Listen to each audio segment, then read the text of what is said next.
เลยเต็มโอ้หิวข้าวเด้หิวข้าวเด้มีหยังกินในที่ข้าวเบิ่งดูโอ้ดาวดาวเลยล่ะว่าข้าวขึ้นน้อยแต่คือบ่เห็นมีข้าวอ่ะ ข้าวกินอยู่เพิ่น ว่าคือใช่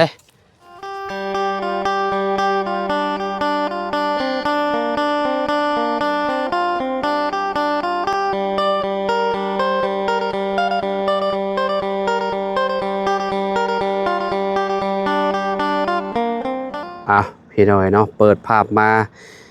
อยู่ทางบ้านกระดับเด้อบัดนี้เด้อพี่น้อยเนาะก่อนอื่นก็กราบสบายดีและสวัสดีเนาะพ่อแม่พี่น้อง FC เบิร์ดสุขูสู่คนเนาะเฮาก็เดินทางมาฮอดจอดถึงบ้านกระดับเป็นที่เรียบร้อยพี่น้อยเนาะเดินทางมาแต่บ้านกับผู้ละหลายชั่วโมงเติบพี่น้อยเนาะตอนนี้ฮะก็จังมุงเบิ่งมุงกันเด้อพี่น้องประมาณเกือบบ่ายโมงเลยพี่น้องเอ้ยเนาะค่อนข้างสิ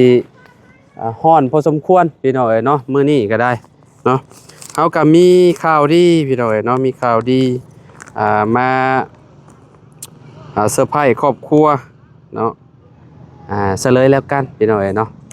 ครอบครัวอันน้องไก่เด้อพี่น้องเด้อเนาะพอดีว่ามีทางไอ้น้อยแหละพี่น้องเอ้ยเพิ่นได้ฝากเงินมาเนาะให้เฮาเนาะซื้อที่นอนเนาะที่นอนแล้วก็แรกๆอ้ายเพิ่นว่าซื้อที่นอนเนาะเฮาก็เลย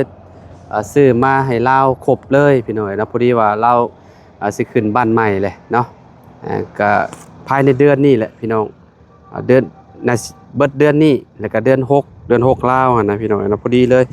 มันก็เป็นหน้าฝนพอดีเนาะเราสิย้ายจากเรือนหลังเก่ามาเรือนหลังใหม่เนาะก็เลยซื้อให้เราซื้อผ้าห่มเนาะ2พื้น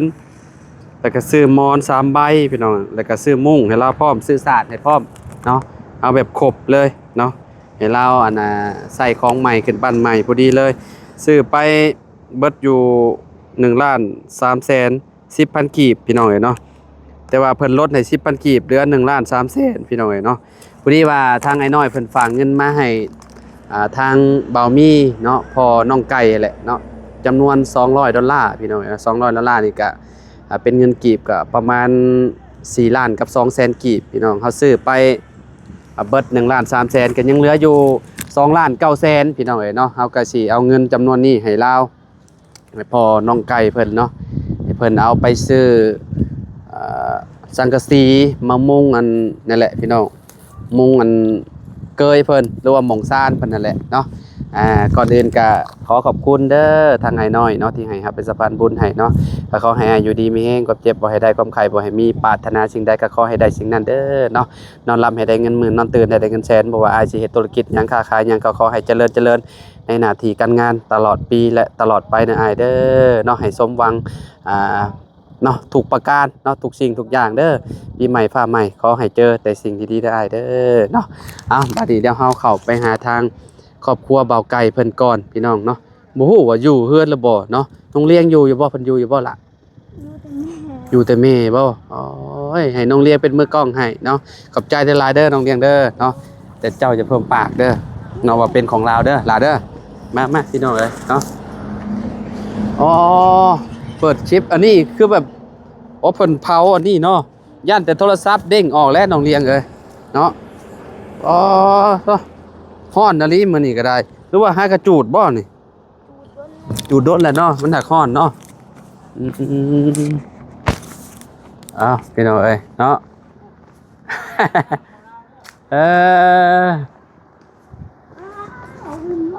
คือยาแล้วประบุญสะพายก่อนแล้วพี่น้องเอ้ยโอ้เปิดใส่อันนี้ตั้งแต่มื้อนั้นเนาะเงิน2,000บาทสะพายเอาละมาเอาเงินอีกปากใช่แป๊บนึงหาทางออกก่อนพี่น้องเอ้ยเนาะอันน่ะมีน้ำกินบ่หิวน้ำเอาน้ำมาให้กินหน่อยอันเซาฮัน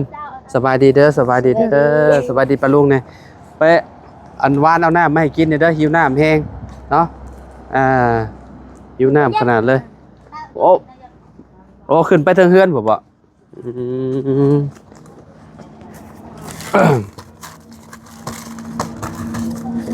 เซอร์ไพรส์แล้วก่อนเนาะจังอันนั้นเนาะพี่น้องเออเนาะโดยขอบใจหลายๆเด้อโอ้ยพี่น้องเอ้ยเนาะมันคือโบเย็นแท้ดิเนาะฮ้อนเอาวางไว้ก่อนจักหน่อยจึงกินใช่พี่น้องเอ้ยเนาะวางไว้นี่ก่อนเดี๋ยวจักหน่อยว่าหิวข้าวอีกจักหน่อยเนาะผัวไปใส่ ไปทำงาน ขออนุญาตนี่ไปโรงงาน โดย อ๋อจะมุ่งเรามาหึ มึงไปเอาหนังสือทางไหน ฮะ เอาหนังจูกระโถ เราให้โทร โทร ถาม พี่น้องเอ๋ยเนาะอันให้สาวฮันโทรไปหาบ่มีเพิ่นก่อนเนาะโทรติดอยู่บ่ ยัง โทร ให้ พ่อสิโทร ให้ประตูโทรไปพี่น้องเพราะว่าเราไปเอ็นหยังก็ไปเผาบ่ ไปพาโรงงาน เผาห้องงานเอ้าเบาดีไปใช่ซะ อยู่พูน เบาดีก็อยู่ห้องงานคือกัน ไปลิ้น ไปลิ้น ไปเลินซื่อๆไปชาร์จโทรศัพท์ ประชาโทรศัพท์เพิ่นบ่ได้สิขึ้นเฮือนใหม่นี่ เบื่อละมีจอนลงประมาณ ยังบ่แล้ว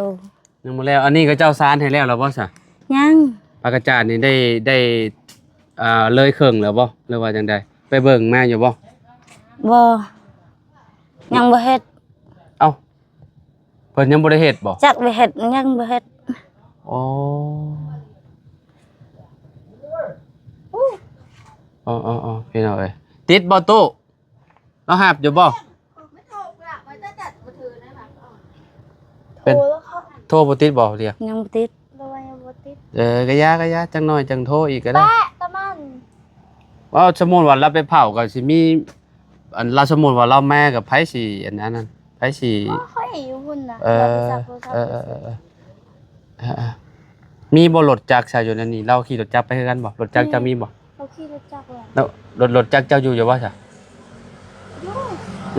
ให้สมมุติว่าโทรบ่ติดจังน้อยจังไปนำมาเล่าก็ได้ ให้ก็ได้ ให้ มีไปน ให้กองมีไปก็ได้กองมีอยู่เพื่อนบ่ สิไปโรงงาน ำไปงานจ้ะ ไปโรงงาน งานแล้ว กองมีก็ไปโรงงานคือกัน เฮ้ย Facebook เราเด้เจ้ามีบ่ Facebook อันนาสาวเจ้าจ้ะ นี่ เราออนอยู่บ่เนาะเดี๋ยวให้น้องเลี้ยงเพิ่นโทรไปก่อนซะพี่น้องโทรไปหาบ่าวมีเพิ่นก่อนเนาะจักหน่อยละจักหน่อยเนาะเบอร์ประตูโทรไปอยู่บ่ติดติมีแต่ให้น้องเลี้ยงโทรไปหานาสาวจะรอเบิ่งเนาะจักหน่อยไหมแล้วบ่าวจับให้น้องเลี้ยงเพิ่นโทรสบายดีล่ะเด้อโอเคให้น้องเลี้ยงโทรพี่น้องเอ้ยเนาะลูกเป็นหยังเนี่ยเพิ่นบ่สบายบ่ บ่ เพิ่นนอนหากระตื่นแล้วเรียบร้อยแล้วบัดนี้เนาะอันนี้มีแล้วบ่อันเนี่ยมุงน่ะ ยังบ่มี คือเห็นน้อยแท้นี่มันคือสิมุงได้คือสิขึ้นมุงได้น่ะเอาอันนี้คานมันนี่แล้วว่าคือเห็นน้อยแท้นี่บ่สาวหันนี่ไม้นี่มันน้อยแท้คือบ่เอาใหญ่ซำนี่ บ่มีไม้ ไม้บ่มีบ่ เลย ม นี่ไปชำนี้นะ คือแน่นหนาดีอยู่พี่น้องเอ้ยโอ้ปอตอลมพัดอย่าบ่ไปดอกนี่เนาะไปการอยู่ก็มันต่ำน่าสิมุ่งได้อยู่ดอกพี่น้องเบิดอยู่ประมาณ1 2 3ประมาณเกือบ5แผ่นเนาะประมาณนั่นแหละพี่น้องเอ้ย เลย เห็นแล้วตั้งแต่โดนเติบแล้วเนาะ เลย ตั้งแต่มื้อข่อยเมื่อผมบอก เลย อ๋อสาดเอามาปูนอนแล้วบ่จักอันนี้ แดดเรือนเก่าก็นอนอยู่นี่ กลางคืนบ่ได้นอนแล้ววะ เลยยังบ่แล้ว แต่ว่า แล้วก็นอน แต่ว่ามันมานอนอันเย็นซื่อ เลย ๆอืม แดดนะเรือนนี่ อืม นอนบ่ได้นะ เพิ่นยังบ่ฮู้เลยพี่น้องว่าเฮาสิเซอร์ไพรส์เพิ่นเนาะฮะเจ้าไปเลยก็ได้ล่ะมีรถเอารถเจ้าได้ซะเป็นอะไรดีเด้บาดกองมีกับปิดเน็ตบ่ กูมีละกูไม่อะไรอ่ะกูมีด้วยมันละ จริงๆก็นั่นเนาะโอ้ผู้เด้ผู้ รถไฟจริง ไปเลี้ยงรถผู้ต้นน้อยมาพอดีเลยถึงจังหวะเลยพี่น้องเอ้ยเนาะ มื้อนี้ก็พัวโชว์พัก3-4มื้อไปเฮ็ดเชียร์หญ้ามื้อนี้ก็พักเมื่อย อ๋อตั้งแต่เมื่อเฮ็ดอันนี้แล้วเราก็ไปเสียหญ้าบ่ โดยไปเชียร์หญ้า อืม มื้อนี้ก็พัก เมื่อยไปเจ็บแขน ผัวเจ้าน่ะ โดย เออ เฮ็ด อากาศร้อนพี่น้อยอบอ้าวขนาดเลยเนาะฝนก็จักมื้อใดสิตกเนาะสมมุติฝนตกเราก็สิย้ายมาอยู่เรือนหลังนี้เบิดเดือนนี้แหละคิดว่าเพิ่นสิได้ย้ายขึ้นมาอยู่เรือนหลังใหม่เนาะเพราะว่ามันเป็นเดือน6เด้เนาะเดือน6ฝนตกย้ายจากเรือนหลังเก่ามาพี่เลยพี่น้อยเนาะไปอยู่พี่อยู่พุ่นก็เฮ็ดอันนั้นเนาะเฮ็ดอยู่เฮ็ดกินอยู่หานเนาะมันเปียกก็อดเอาเนาะเรือนหลังนี้ปวกขึ้นแล้วหลังนี้ก็ได้ปวกขึ้นเต็มล่ะข้าวก็ยังอยู่หรอว่าข้าวยังสิได้กินหลายมื้ออยู่หรอว่าที่น้องไปเบิ่งแล้ว เว้าแล้วก็จะขึ้นเบิ่งอยู่นะเพราะว่าข่อยก็ เอาขึ้น บ่ได้ตั้งแต่ข่อยถ่ายแล้วมานี่บ่เคยขึ้นเบิ่งอันนั้นแล้วจักเทื่อพี่น้องเบิ่งข้าวเบิ่งน้ำแล้วจักเทื่อขออนุญาตขึ้นเด้ออ๋อโอ้ยังพอโอเคอยู่ซะเนาะกิน3ปาก4ปากพี่น้องเอ้ยเนาะก็คือเจ้าออกต่างแล้วได้กับอันพ่อปู่แม่ปู่จ้ะเนาะต่างแล้วโอเคพี่น้องยังหลายเติบอยู่เนาะคือสิได้กินโดนเติบอยู่เพราะว่ากับบ่ได้สิเปลืองบ่ได้เด็กน้อยเนาะลูกเจ้าเนาะนี่ใช้บ่อนดังไฟวันนี้นะเอาคือบ่มีเห็นบ่มีพื้นมีอ่ะบ่จุดอยู่เฮือนมดดำหมดแน่น้องมดดำอ๋อมันดำก็เลยแย่ลงไปหมดช่วงเชื่อก็มดดำหมดจุดอยู่เฮือนเด้เพิ่นเฮ็ดบ่อนอันนั้นพี่น้อยบ่อนนอนเนาะบ่อนนอนสะอาดเนาะสำหรับพี่น้อยใครอยู่ใส่อยู่ได้อยู่เนาะไปซะลงไปข้างล่างโอ้กระปอมพี่น้อยเนาะพุ่นน่ะคิดเห็นตอนปล่อยเด้พี่น้อยโอ้เฮือนเอื้อยบ่มีหมดเห็นบ่พี่น้องไปเด้อัดประตูมาอยู่บ่ห่มอัดประตูที่นอนก็เสื้อเก่าๆแหละพี่น้องเอ้ยเนาะสำหรับก็ได้ลงมาบ้านนี้เนาะข้าวเราก็พอได้กินอยู่เนาะสมมุติว่าเราบ่นั่นก็บ่เป็นอย่างเดียวให้บ่ให้เราไปเอาอีกก็ได้พี่น้องเนาะให้เราไปเพิ่มไปยังเอาก็ได้เนาะบ่ได้ยากดอกอันนั้นน่ะเฮือนน้องไก่พี่น้องเอ้ยเนาะต่อฮ้อนเอาเดี๋ยวรอทางเบามีมาก่อนจะเล็กจะหน่อยพี่น้อยเนาะโดยแปะจะนั่นบ่โอเคพี่น้อยเนาะตอนนี้เบามีผัดกะมาแล้วเนาะพูดเด้เมื่อกี้นี่ใส่น้องเลี้ยงไปพี่น้องก็บ่ได้ไกลอันจากเฮือนบันไดดอกไปพุ่นก็ได้เนาะแกอ่อนไกลใส่เบามีอยู่ซ้ายเบามีเอ้ยทางนี้เด้อประมาณ5 มื้อสบายดีโดยสบายดีมาพี่มาขอไม้เด้อ2 อันมีแนวเซอร์ไพรส์ได้มั้ยนี่เห็นบ่อยู่ในรถเบิ่งดูมันยังในรถน่ะไปเบิ่งก่อนมันยังในรถปุ๊ของเหมาะปูมอนเนาะปูนอนเนาะบ่ได้มีแต่อย่างเดียวเลยพี่น้องเอ้ยเนาะคือแบบเตรียมให้ขึ้นบ้านใหม่เจ้าเลยนี่นะพอดีเลยเนาะโอ้รถข่อยคันนี้ก็แถมพวกก็ขี่บ่ได้แล้วเนาะบ่มีรถขี่แล้วข่อยก็ได้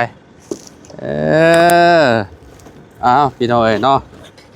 นี่มอบให้เจ้าบ่เลยบ่มอบแต่รถข่อยให้แหละ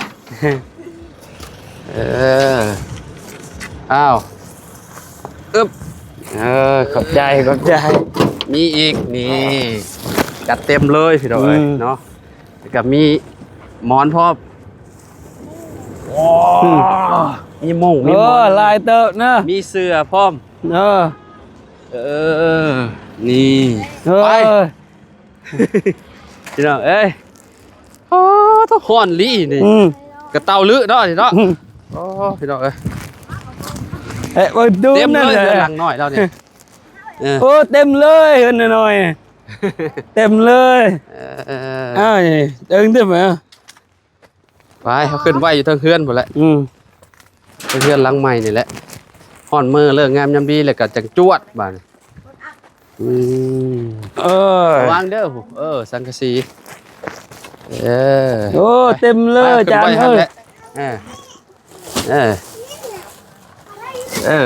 น อ๋อพอดีเลยนี่เนาะ เลย เต็มเลยเหือนห จะ ลัง ดูมี อย บ่นอนเลย พอดีงามพอดีงาม อืม ปูขึ้นปูลงเลยเวลา แม่น เจ้าอย่านอนเจ้าก็กู้ขึ้นบัดนี้เอาไปนั่งอยู่พุ่นใช่เนาะเสาหัน โอ้หลายๆเลย อืม เฮาก็ฟันอยู่เด้เฮาว่าเฮาฟันยังเฮาบ่เคยฟันเนาะเฮาฟันคือว่ามีเครื่องได้บ่ โอ้จะฟันบ่ แม่น โอ้ เฮาฟันว่าผู้สาวมากงามๆ ผู้สาวมากงาม แม่น ๆโยห่วยเมียให้ได้แบบนี้ตัว โอ้นอนเนาะจนบ่มีบ่อยู่เลยแล้วจะเต็ม โอ้หิวข้าวเด้มีหยังกินในทิพข้าวเบิ่งดูโอ้ เดาให้ล่ะ ว่าข้าวขึ้นน้อยแต่คือบ่เห็นมีข้าวอ่ะ ข้าวกินอยู่เพิ่น ว่าคือใช่ โอ้ โอ้มีหยังอันนี้ อืม โอ้ เงิน โธ่พี่น้องเอ้ยน้องโธ่เงินไผนี่ เงินไผอยู่ติดข้าวไผเอาเงินมาซ่อนเมียนอันนี้บ่สาวหันเจ้าเอาเงินมาอันเสื่องเมียนบ่เสื่องผัวบ่ อ้าวบาดนี่โมเมนต์เงินทำเจ้าติบ่มี บ่แม่น โมเมนต์ข่อยเอาได้ เอาบ่แม่น เนาะ เอาแม่นเงินเฮา เอาจักล้านอันนี้เบิ่งก่อนเด้ออ๋อโธ่พี่น้องเอ้ย ได้ที่เนาะ หลายแท้นี่ โอ้ อ๋อโธ่ โอ้ลายเติบเด้อ หนึ่ง ม นับมันก่อน1 2 3 4 5 6 7 8 9 10 11 12 13 14 15 16 17 18 18 19 20โอ้ล้านหนึ่งเงิน1ล้าน อันนี้คัดนี่1ล้าน1 2 เดี๋ยวตุ้มันเข้าใจตุ้มันต่างไป 7 8 9 ให้เรา 10 เยอะเปล่า 12 13 14 15 16 17 18 19 20โอ้นี่ก็ล้านหนึ่งพี่น้องเอ้ยเนาะปาดโต ไก่ที่ 2ล้านนี่ โอ้เบิ่งอันนี้เท่าไหร่นี่1 2 3 4 5 6 7 8 9อ๋อ2ล้าน9แสนพี่น้องเอ้ยเนาะเงินไผอันนี้บ่แม่นเงินซุมเจ้าบ่ บ่แม่นนะ โอ้บ่แม่นข่อยเอาได้ เงินฮะเงินเฮาอยู่นำเฮาแล้ว อ้าว สวัสดี เอ้า มอบให้เจ้าเลย เอ้ย ขอบใจ ขอบใจเด้อ โดย เอาบ่ได้เข้าใจปานใดสลาว เอ๊ะเงินเจ้าผู้ใหญ่ฝากมาให้ เด้อ เด้อผู้ใหญ่ฝากมาให้เจ้าเนาะเพิ่นฝากมาให้200 ดอลลาร์ก็ได้อยู่4ล้านกับ2แสนค่อยซื้อนี่ไปเบิดล้าน3ยังเหลืออยู่2ล้าน9แสนเนาะค่อยก็มอบให้เจ้าเลยให้เจ้าไปซื้อนี่มาใส่ เด้อ สังกะสีมามุงอันนี้เจ้า เนาะอื่นไปซื้อเลย พี่น้องเอ้ยนี่เด้บินที่เขาซื้อไปเนาะนี่พี่น้องเอ้ยนี่เนาะ1,340,000 กีบแต่ว่า10,000 กีบเพิ่นบ่เอาเนาะมีแต่ฝ้าเบามีเนาะขอบใจทาง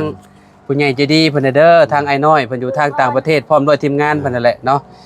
อวยพรอวยไส้ให้เพิ่นแน่ขอบคุณเพิ่นแน่เนาะ ขอบคุณผู้ใหญ่ใจดีมาซอยเด้อมาซื้อศักดิ์ศรีมาซื้อเครื่องมานุ่งขอบใจเสอขอบใจหลายๆความเจ็บอย่าได้ความใครอย่ามีเด้อให้บุญให้ยืนไปใส่ให้ได้ให้รอดให้มีให้ได้สวัสดี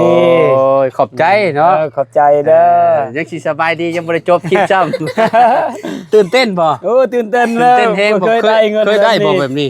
บ่เคย บ่ ได้ เคยจักเทื่อเนาะบ่เคยได้จักเทื่อ เฮาคือว่าจะกินข้าวนี่เฮาก็พ่นแบบว่าข้าวพ่นอยู่เฮือนคือว่าแล้วมันเกิดนี่ บ่คิดว่าข่อยสิเซอร์ไพรส์แบบนี้บ่ บ่จักอลีเด้บ่จักอลีเฮาก็มาแต่ เธอเมียนก่อนชาวฮันขอบคุณทางไอ้น้อยเพิ่นเป็นบ่ขอบใจเพิ่นเป็นบ่อวยพรอวยไส้ให้เพิ่นแน่เนาะเอ้า ขอบใจเด้อ ไปยายใจ ไอ้น้อย ผู้ใหญ่ใจดีชื่อช่วยชื่อหม ชื่อคงปู ปูมอน มุ่ง มุ้งชาติ ขอบใจครับแข็งแรง เพิ่นบ่เคยเว้าเนาะเว้าตามข่อยก็ได้เนาะขอบใจหลายๆเด้อไอ้น้อย เอาไปกับใจ หลายๆไอ้น้อย ขอให้ไอ้น้อยอยู่ดีมีแฮง ก็ให้ไอ้น้อยดูดีไม่แห้ง ความเจ็บบ่ให้ได้ ก็เจ็บให้ได้ ความไข้บ่ให้มี ก็ใจให้มี ปรารถนาสิ่งใด ขับเป็นหน้าที่ได้ ขอให้ได้สิ่งนั้น ข ให้ได้ชิ้นนั้น นอนรับให้ได้เงินหมื่น นับได้เงิน นอนตื่นให้ได้เงินแสน เงินเติมก็ได้เงินแทน บ่ว่าเจ้าสิเฮ็ดธุรกิจหยัง เจ้าเรียกยัง ค้าขายหยังก็ขอให้เจริญในหน้าที่การงานขอให้เจริญในหน้าที่การ ให้ งา เจ น ริญเจริญ ให้เจริญถึงใจงาน เรา ตลอดปีและตลอดไปเด้อ ปีตลอดไปเด้อ สาธุ